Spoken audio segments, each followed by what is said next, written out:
అత్యంత ఆదరణ పొందుతున్న number 1 premium range beauty products ARM pearl beauty.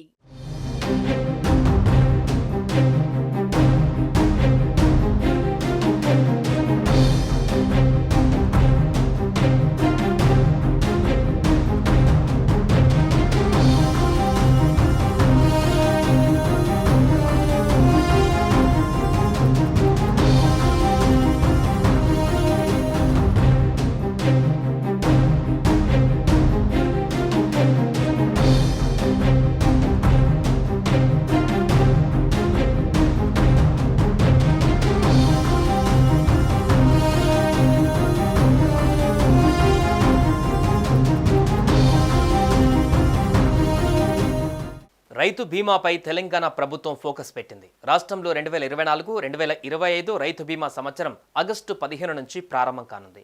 August 14 వరకు గతేడాది బీమా గడువు ముగియనుంది.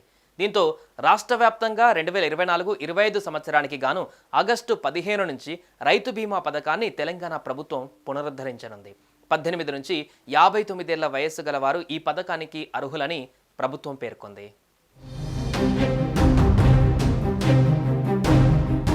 రాష్ట్రంలో మొత్తం 75.86 లక్షల మందికి పట్టాదారు పాస్ పుస్తకాలు ఉన్నాయి. గతేడాది జూన్ వరకు మరో 3.22 లక్షల మందికి కొత్తగా పాస్ పుస్తకాలు వచ్చినట్లుగా వ్యవసాయ శాఖ గుర్తించింది.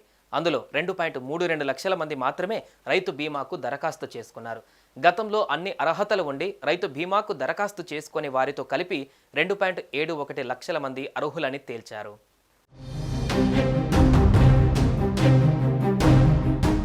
బీమా కోసం దరఖాస్తు చేసుకోవడానికి ఆగస్టు 5వ తేదీ వరకు ప్రభుత్వం అవకాశం కల్పించింది. ఈ నేపథ్యంలో ఈ ఏడాది 2024-25 రైతు బీమా కోసం కొత్తగా లక్షలాది మంది దరఖాస్తు చేసుకోగా వారిలో ఆగస్టు 9 వరకు అర్హులైన వారిని అధికారులు గుర్తించారు.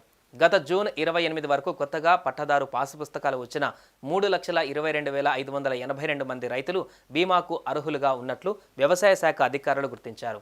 ఇక రాష్ట్రంలో గతంలో ఉన్న పట్టాదారులలో అర్హత ఉన్న గతంలో 7,07,205 మంది రైతు బీమాకు దరఖాస్తు చేసుకోలేదు. వారికి సైతం ఈసారి కొత్తగా దరఖాస్తు చేసుకోవడానికి వ్యవసాయ శాఖ అనుమతినిచ్చింది. వీరిలో 72,278 మంది రైతులు ఈ ఏడాది కొత్తగా దరఖాస్తు చేసుకున్నారు.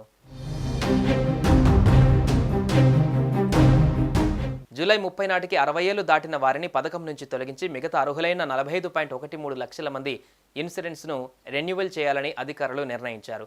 వాటికి తోడు కొత్తగా అర్హులైన 2.74 లక్షల మందికి కలిపి మొత్తం 47.87 లక్షల మంది రైతులను ప్రభుత్వం రైతు బీమాలో భాగస్వాములను చేయనుంది. ఏడాదికి ఒక్కో రైతుకు 3,600 చొప్పున సర్కారే ప్రీమియం చెల్లిస్తోంది. రైతు సహజంగా లేదా ప్రమాదవశాత్తు మరణించిన ఆ కుటుంబానికి 5 లక్షల చొప్పున పరిహారం అందనుంది. సుమన్ టీవీలో మీ పర్సనల్ అండ్ బిజినెస్ ప్రమోషన్స్ కోసం కింది నెంబర్కి కాంటాక్ట్ చేయండి.